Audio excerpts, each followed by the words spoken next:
Okay, we'll continue with driver availability here in the driver meeting room. We now welcome driver number 31, Caterpillar Chevrolet, Jeff Burton, currently 9th in points. Welcome back to Auto Club Speedway. Well, it's good to be here. We're looking to turn some things around, see if we can. I think we finished third here in the spring, and it's a good racetrack for us. Typically, we typically have struggled in the summer race, so hopefully we can get that put behind us. But looking forward to having a good day. We'll go ahead and open up to questions from the media. Again, state your name and affiliation. Question for Jeff. Nate Ryan, USA Today. Jeff, you're one of the few guys who was here when this place opened 13 years ago. This is going to be the last year, probably forever, of 2 annual races here. Can you kind of talk about how you've seen this place change, and maybe does it maybe work better as a one-race market as opposed to 2 races? What your thoughts are on that? Yeah, we obviously the attendance here hasn't been what everyone hoped it would be.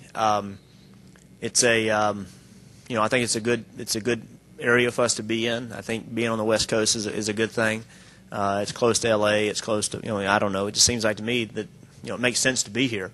Unfortunately, the crowds just haven't been what everyone hoped they would be. So, with that being said, I think this if there is an opportunity to have a one race event be better for a facility, this is an opportunity. Only time will tell. I believe we have a lot of race fans out. I also know the economy is really, around the racetrack is really bad. So that's hurt the racetrack a lot, and as far as being able to sell tickets. But I think it's important for us to be here, and I hope it's hard to say taking a race away is a good thing, but sometimes it is, and this may be a case where you end up with net out with more people for one race than you do net out for two races. I hope that's the case. Do you remember what it was like that first race, June '97, NASCAR back in Southern California for the first time almost a decade? You remember what the atmosphere was like? Yeah, it was cool. It was very much, and that's what the whole deal was: Southern California and hot rods and the beach and all that stuff, and we had some big thing down in L.A. with music and all kinds of stuff, and it was a big event. It was billed to be back in Southern California, and there was a lot of people here, and it was a good event.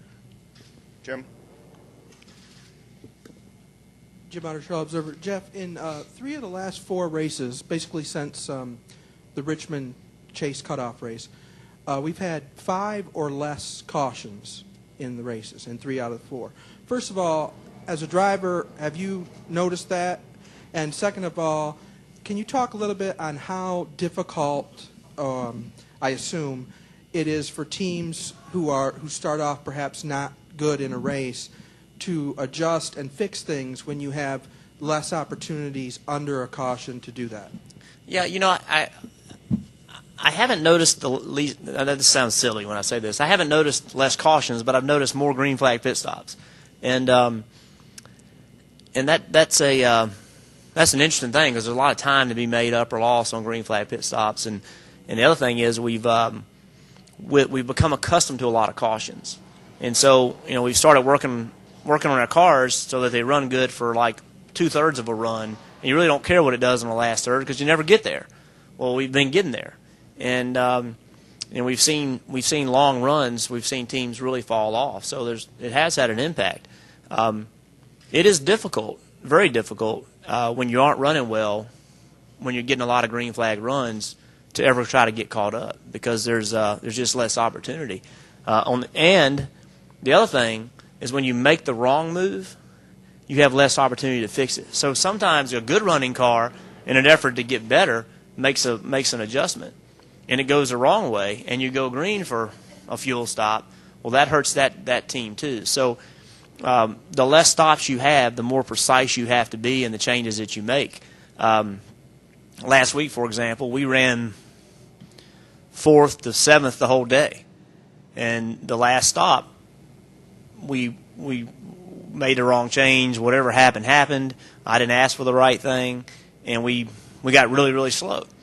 And so it went green the whole rest of the race, and we never had a chance to get it fixed. So we went from We went from racing Matt Kenseth for 4th to finishing 18th because that caution never came out, never gave us a chance to fix whatever was wrong. Done. So you went from being in the position to gain points, have a good point day, looking at coming here maybe 55, 60 points out of the lead to coming here 100 points out of the lead. That's a big difference. And, you're one caution away from the possibility of having something good happen to you. Correct me if I'm wrong, but when you have to do a lot of green flag stops, is time in and time off become... Oh, it's really important. It's really important. And pit road speed is analyzed today more than it's ever been analyzed. And so many accurate ways to analyze it. In the past, it was always, well, we had a good pit stop and we got beat on the racetrack, so you must have been slow getting in or whatever. Today, they can analyze it, and there's a lot more data for them to. So yeah, it opens the door for opportunity to gain spots and also lose them. See Marty, and then Bob, and then Kay. How should a non-chase driver race a chase driver? The same way he races them every week. As a chase driver this year, it's easy for me to stand here and say, well, if I'm a chase driver, I should get a special consideration. Is that how I felt last year when I wasn't a chase driver? The reality of it is that this race this weekend is as important to the team that's 20th in points as it is to the team that's first in points. Now, I understand that in reality that's not the case. But if the team that's 20th in points doesn't come here with the same intensity and their sponsor doesn't feel like they're getting the same opportunity to be successful and their team members don't feel like they're getting the same opportunity to be successful, then that's a major problem. So last year, when I wasn't in the chase, I came to every race looking to win the race. The same way I went to every race before the chase. And you certainly don't want to be involved in the conversation of why a guy didn't win a championship because you wrecked him or whatever. But that goes both ways. You have to drive people with respect, and you have to all the time. You can't pick and choose when you want someone to respect you, and you can't pick and choose when you're going to respect them. It has to be an all the time or none of the time. So, yeah, it would be, as a chase guy and a guy that's, trying to win a championship, I don't want anybody messing with me. The guy that's second in points or the guy that's 20th in points. I want them to race me the same way tomorrow, Sunday, that they raced me 3 months ago. And I don't have a problem with that because I figure that I race people with respect and I'm going to get that back. Bob Pocker, Scene Daily. Along those lines, after seeing what happened with Ruderman and Busch, does it make it? Are you like, oh well, yeah, this can happen? As opposed to just saying, well, in theory, it could happen. Oh, it can happen, and that won't be the last time it happens. That wreck last week. Kyle didn't intentionally wreck him. I didn't think. I think that. I was asked something about drivers mending fences last week, and I said that when a wound is open, it might start to close, but it's real easy to open it back up, and that's what happened last week. That wreck, that whole deal that went down last week wasn't just about what happened last week. It was what happened throughout the year.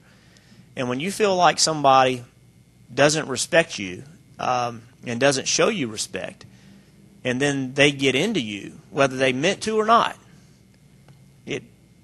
there's a different level of thought process. And so, the retaliation came not from what just happened at that one event, but what happened over several events. And it was swift and it was harsh. And you can debate if it was too hard or not. That's for those two guys to decide, not me. But, it goes back to I don't think Kyle did that on purpose last week. I watched the replay of it. I heard him get out of the throttle. But if you're David Ruderman and you've been wrecked over the last several weeks and you've been wrecked or had an issue with someone in the past and now you're having an issue with him again, what recourse do you have? there's two ways of doing it. You can take something that they've got, or you got to put fear in them, and it can't be idle words. If you tell somebody what you're going to do, and if you don't do it, then it's just as good as, it's worse than never saying anything. So I don't know. I mean, it was a big deal. Anytime someone intentionally does something, it's a big deal and shouldn't be overshadowed. There's a history there, and it gets a little complicated when emotions get involved.